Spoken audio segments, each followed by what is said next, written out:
هل تعلم أن أخطر خطأ في الحمام قد لا تكتشفه إلا بعد أن تنتهي من التشطيب؟ كثير من الناس يهتمون بالسيراميك وبشكل الحنفيات وينسون أمرا أساسيا، وهو ميلان الأرضية. فإذا كان الميلان غير صحيح، لن تتجه المياه نحو البلوعة كما ينبغي، وبدلا من ذلك ستبقى المبركات الصغيرة من الماء بعد كل استعمال.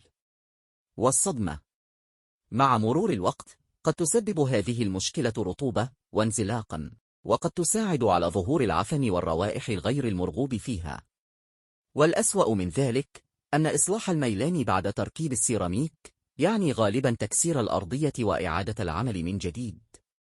لذلك قبل أن تعجب بجمال الحمام، صب قليلا من الماء وتأكد أنه يصل إلى البلوعة بسهولة. فهذا الاختبار البسيط قد يوفر عليك خسائر كبيرة في المستقبل. هل سبق وواجهت هذه المشكلة في حمام؟ اكتب تجربتك في التعليقات، يد تشير إلى أسفل.